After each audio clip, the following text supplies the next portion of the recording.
Comment est-ce que le jour du samedi a été changé en le jour de dimanche? Comment ça se fait que plusieurs personnes adorent Dieu en ce jour-là? Nous allons le découvrir aujourd'hui. D'abord, nous allons prier. Dieu Tout-Puissant, nous te demandons alors que nous allons étudier ta parole. Donne-nous ton Saint-Esprit, pardonne nos péchés, que rien ne nous sépare de toi. Mets en nous cette conviction de ta parole.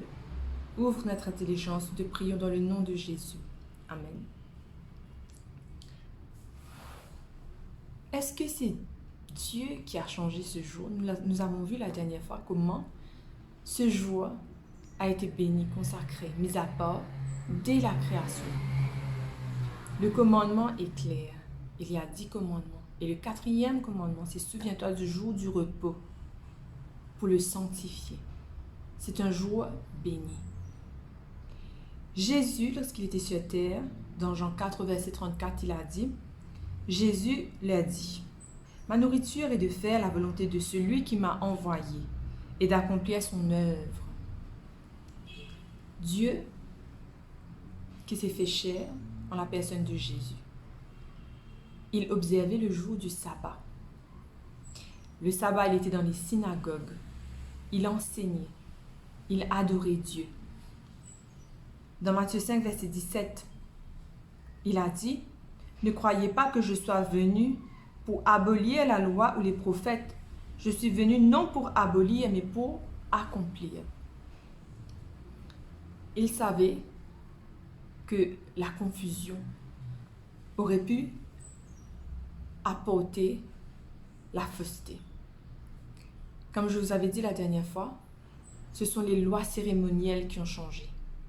C'est-à-dire que tout ce qui concernait les péchés, les sacrifices, étant donné que Jésus était mort sur la croix, il n'y avait plus lieu de faire des sacrifices chaque jour, chaque année. Mais les autres lois que Dieu a données restaient les mêmes dans les 10 commandements. Pas parce que Jésus est mort que cela veut dire que nous pouvons voler, que nous pouvons tuer, que nous pouvons commettre l'adultère, que nous pouvons déshonorer nos parents. Toutes les lois que Dieu nous donne étaient écrites sur la pierre. Donc, ça devait demeurer inchangé. Jésus, lorsqu'il était sur la terre, il n'était pas obligé de prendre son baptême parce qu'il était parfait, il n'avait pas péché. Et le baptême, c'est mourir au péché. Oh, Jésus n'a jamais commis de péché, mais il l'a fait pour donner l'exemple. Le sabbat, il s'est reposé pour confirmer la loi que Dieu a donnée aux hommes, pour montrer que c'était possible en tant qu'humain d'obéir, d'observer ces lois que Dieu nous a données. Dans Matthieu 5, au verset 18, il est dit, « Quand je vous le dis, en vérité, tant que le ciel et la terre ne passeront point, il ne disparaîtra point de la loi un seul iota ou un seul trait de lettre, jusqu'à ce que tout soit arrivé. » Dieu est clair. La loi ne doit pas changer. Dans Ésaïe 8, au verset 20, il est dit, « À la loi et au témoignage. Si l'on ne parle pas ainsi, il n'y a point d'aurore pour le peuple. » Cela veut dire que nous devons rester attachés aux lois de Dieu, à ses commandements. Cela veut dire, si nous ne gardons pas les témoignages de Jésus, de Dieu, il n'y a pas d'aurore pour nous. Ça veut dire que nous ne verrons pas le lendemain, que nous mourrons. Ce sera la perdition. Jésus est mort. Beaucoup de personnes ont shifté le jour du samedi pour le jour du dimanche. Pourquoi? Parce que Jésus a été ressuscité un dimanche. Et ils ont pensé que vu que Jésus est ressuscité le premier jour, qu'il fallait changer ce samedi pour le faire devenir dimanche, le jour de l'adoration. Mais même après la mort de Jésus, quand Jésus est mort, il a été ressuscité, il est monté au ciel. Les disciples ont continué à observer le jour du sabbat, le samedi. Dans Acte 15, verset 21, il est dit, « Quand depuis bien des générations, Moïse a dans chaque ville des gens qui le prêchent, puisqu'on le lit tous les jours de sabbat dans les synagogues. » C'est une déclaration de Jacques. Et ça a été écrit après la résurrection de Jésus. Cela veut dire que il ne fallait pas changer le jour de l'adoration, le jour du sabbat. Parce que depuis Moïse, les hommes étaient en train d'observer le sabbat. Et même après, il fallait continuer à le faire. Qui est celui qui est responsable de ce changement? L'empereur Constantin était un Romain. L'empereur Constantin était idolâtre et il a adoré le dieu Soleil. Quand il a enfin connu le vrai Dieu, c'est à ce moment-là qu'il a été tellement heureux, il se disait que les autres païens, ceux qui ne connaissaient pas Dieu, devaient connaître ce Dieu. Et pour faciliter la tâche et pour les attirer vers Dieu, il a mélangé sa religion païenne, romaine, avec le christianisme. Étant donné qu'il adorait le soleil, il a fait venir le jour de l'adoration, le dimanche. En anglais, c'est Sunday, le jour du soleil, pour qu'il puisse se sentir, qu'il ne se sente pas dépaysé, parce qu'il y a un peu de paganisme dans le christianisme. Cela pouvait venir d'un bon cœur, d'un bon sentiment, mais c'est à ce moment-là qu'il a changé la loi de Dieu. Un être humain, un empereur qui a des péchés. Et à cause de cela, plusieurs personnes vont suivre cette loi du dimanche. À quel moment est-ce qu'il l'a fait? C'était le 7 mars, l'an 321. Il a fait que le dimanche devienne un jour qui devait être observé, comme le jour du Seigneur. Dans Daniel 7, verset 25, il est dit « Il prononcera des paroles contre le Très-Haut, il opprimera les saints du Très-Haut, et il espérera changer les temps et la loi. Et les saints seront livrés entre ses mains pendant un temps, des temps et la moitié d'un temps. » Lorsque vous voyez cela, la Bible est claire, nous montre que les temps seront changés. La loi sera changée. Oh, c'est exactement ce que Constantin a fait. La Bible est claire. Elle nous montre que l'homme tentera de changer la loi et le temps. Et les hommes ont changé le sabbat de l'Éternel. Ils ont changé la loi et le jour de l'observation, le temps, qui est le samedi, pour faire que ça devienne le dimanche.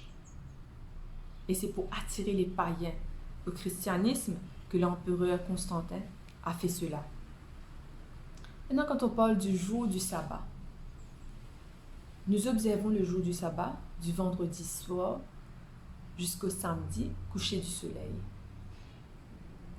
Pourquoi cela? La Bible nous donne la réponse dans le livre de la Genèse. Dans le livre de la Genèse, au chapitre 1, verset 5, il est dit « Il y eut un soir, il y eut un matin, ce fut le premier jour. » Donc la création a commencé le dimanche. Et le soir, le matin, faisait un jour.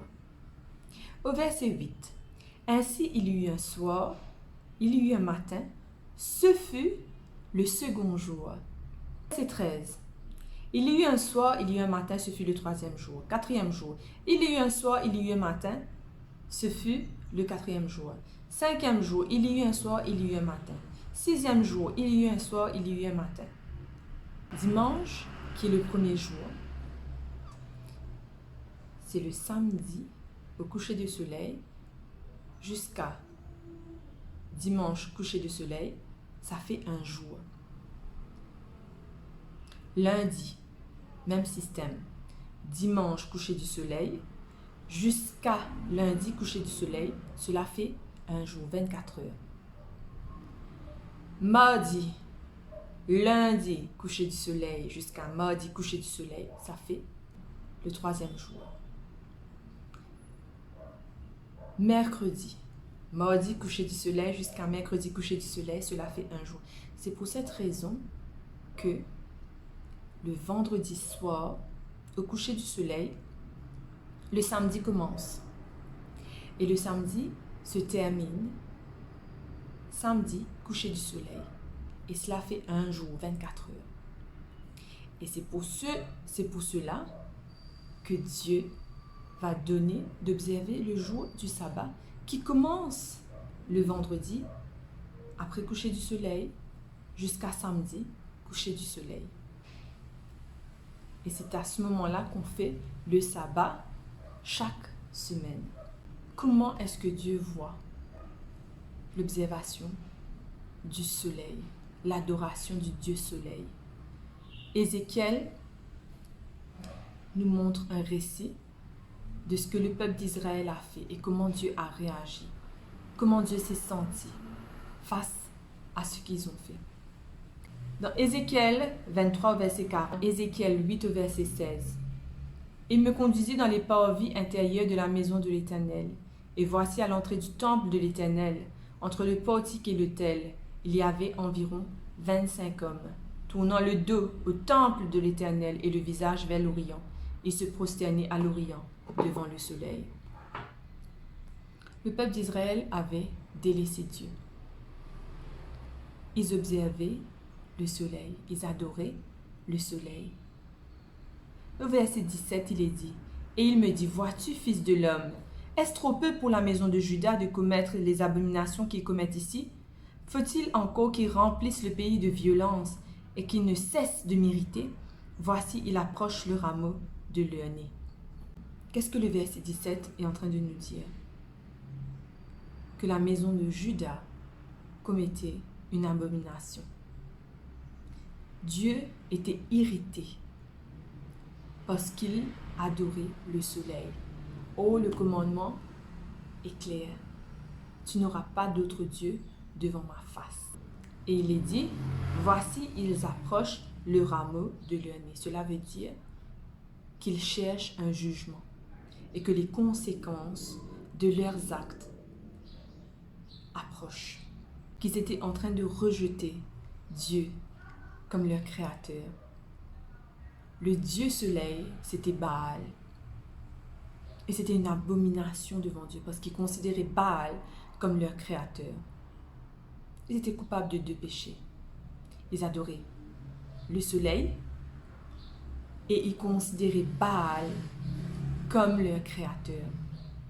C'est de là que remonte l'adoration du soleil. Ésaïe 7, verset 1 à 2, il est dit, « La parole de l'Éternel me fut adressée en ces mots. Et toi, fils de l'homme, ainsi parle le Seigneur l'Éternel sur le pays d'Israël. Voici la fin vient sur les quatre extrémités du pays. » Que se passait-il par rapport aux actes qu'ils avaient commis? Il y aurait des conséquences. Le jugement approchait. Le Seigneur les avait prévenus d'arrêter d'adorer les idoles, d'arrêter d'adorer le soleil, Baal, de ne pas considérer Baal comme leur créateur, mais que c'était Dieu lui-même qui était leur créateur. Mais ils ont persisté dans l'erreur, ils ont persisté dans la désobéissance, ils ont continué à irriter l'Éternel, ils ont continué à faire des abominations devant le Seigneur. Et le Seigneur à la fin dit, voici, la conséquence arrive, le jugement arrive. Dans Ézéchiel 9, au verset 3 à 5, il est dit, « La gloire du Dieu d'Israël s'éleva du chérubin sur lequel elle était, et se dirigea vers le seuil de la maison. Et il appela l'homme vêtu de lin et portant une écritoire à la ceinture. L'Éternel lui dit, passe au milieu de la ville, au milieu de Jérusalem, et fais une marque sur le front des hommes qui soupirent et qui gémissent à cause de toutes les abominations qui s'y commettent. Et à mes oreilles, il dit aux autres, passez après lui dans la ville et frappez, que votre œil soit sans pitié et n'ayez point de miséricorde. Tuez, détruisez les vieillards, les jeunes hommes, les vierges, les enfants et les femmes. Mais n'approchez pas de quiconque aura sur lui la mort, et commencez par mon sanctuaire. Il commençait par les anciens qui étaient devant la maison. Ce texte est très important. C'est Jésus lui-même qui est représenté dans ce texte. Quand il est dit, un homme de fin lin va exécuter le jugement. L'homme de fin lin était considéré dans l'Ancien Testament comme le souverain sacrificateur. Et le grand souverain sacrificateur, c'est Jésus lui-même. Et c'est lui qui va exécuter le jugement. Et lui, il va mettre une morgue sur le front de ceux qui sont fidèles à Dieu. Mais ceux qui sont infidèles n'auront pas de morgue. Et quand viendra le jugement, tous ceux qui n'ont pas reçu la morgue périront. Et il est dit, commencez par mon sanctuaire. Ceux qui étaient responsables de ce que le peuple d'Israël était en train d'adorer le soleil, d'adorer Baal, de considérer Baal comme étant leur Dieu, leur créateur, c'était les prêtres eux-mêmes. C'était ceux qui étaient les serviteurs de Dieu, des prêtres, ceux qui étaient au service du sanctuaire, du temple. Et le jugement devait commencer par eux. Cela veut dire que pas parce que nous sommes au service de Dieu que nous avons le droit de changer la loi de Dieu, que nous avons le droit de modifier la parole de Dieu, que nous pouvons faire ce qui nous plaît.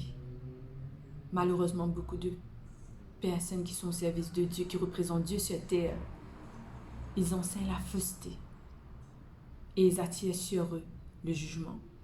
Et sur le peuple de Dieu aussi, ils attirent le jugement. Pourquoi est-ce que cela est important? En quoi est-ce que cela nous intéresse? Parce qu'à la fin des temps, quand vous lisez le livre de l'Apocalypse, vous verrez qu'il y aura encore une marque que ceux qui sont justes recevront. Ceux qui adorent Dieu en esprit et en vérité, qui observent les lois, le témoignage de Jésus, ils recevront cette marque sur le front. Et quand viendra le jugement, ils seront innocentés parce qu'ils ont été fidèles à Dieu. Même si les responsables, les dirigeants de l'Église étaient en train d'enseigner la fausseté, il y aura un groupe de personnes qui va continuer à adorer Dieu en vérité. Ils resteront fidèles à Dieu. Ils ne vont pas se soumettre même à leurs responsables, à leurs dirigeants. Ils vont continuer à être fidèles à Dieu. Même si autour d'eux, la majorité est en train de faire le mal, est en train d'aller dans la fausseté, dans l'erreur, il y aura un groupe de personnes qui restera fidèle à Dieu.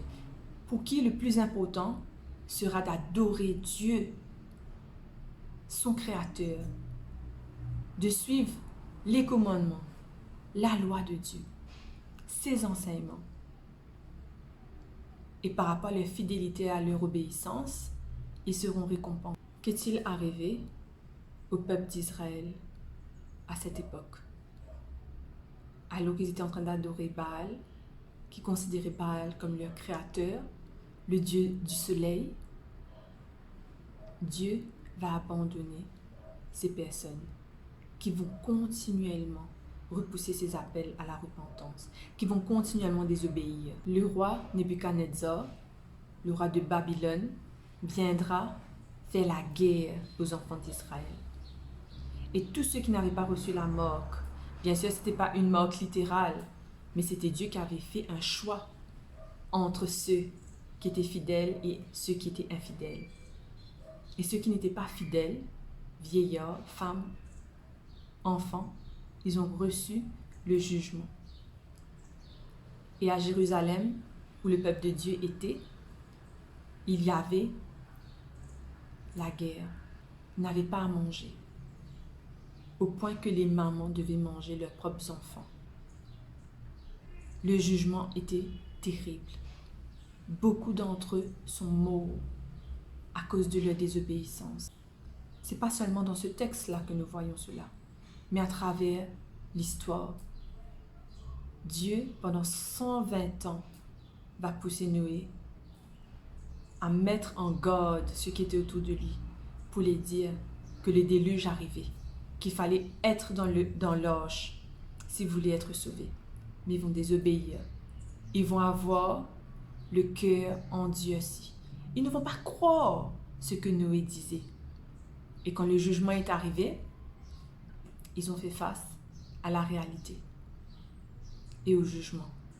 Ils ont eu besoin de subir les conséquences de leur choix.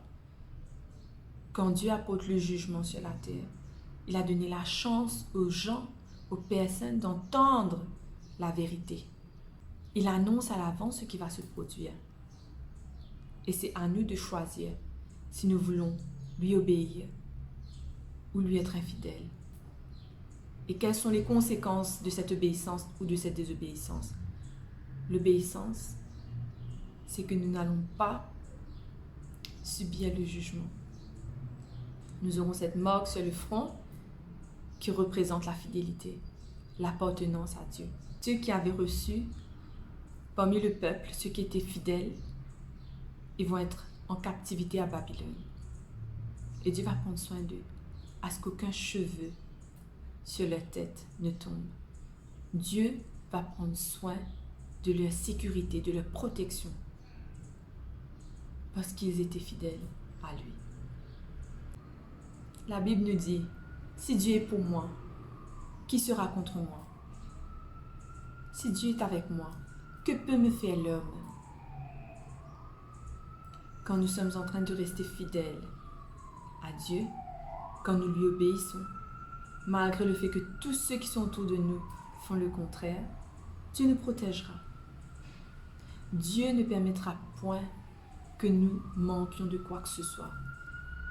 Il nous donnera ce dont on a besoin sur cette terre. Aujourd'hui, nous avons vu que le jour du soleil, qui est lié au paganisme, qui est lié au dieu soleil Baal, aujourd'hui, les hommes adorent le faux jour du sabbat, que l'homme a décrété comme saint, comme mis à part. Ça a été le cas dans le passé. Et Dieu nous montre plein d'exemples des conséquences du choix de son peuple quand ils se sont détournés de la loi de Dieu. La loi de Dieu ne se change pas. C'est Dieu qui l'a dite. Nous devons lui faire confiance, nous devons lui obéir. Et nous aurons comme conséquence ou le jugement, ou comme récompense le salut, la vie éternelle. Peut-être que dans le passé, vous ne le saviez pas, mais maintenant vous avez réalisé, c'est à vous de faire le choix. Mais Dieu prend plaisir à une adoration parfaite, une observation de sa loi, de ses commandements. Et il prend plaisir à cela. Le choix est le vôtre. Nous allons prier. Père éternel, alors que nous sommes ici, que tu nous as montré des vérités concernant ta loi, tes commandements, nous te demandons que nous puissions observer le jour que tu as consacré, que tu as béni, que tu as mis à part. Nous ne voulons pas être des idolâtres. Nous ne voulons pas pécher contre tes commandements. Mais nous voulons être fidèles à ta loi. T'écouter, t'obéir, toi plutôt qu'aux hommes. Mets en nous ce désir de changer, de faire partie de cette minorité qui t'adore et qui t'est fidèle.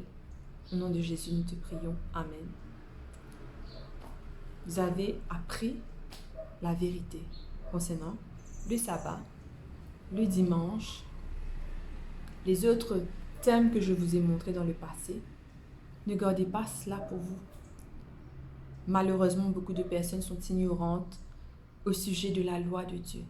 Et ils sont en train de croire aux idées, aux lois humaines plutôt que divines. Alors que Dieu nous donne la vérité dans sa parole. Partagez cette vérité à ceux qui sont autour de vous. Je vous remercie pour votre attention. À la prochaine.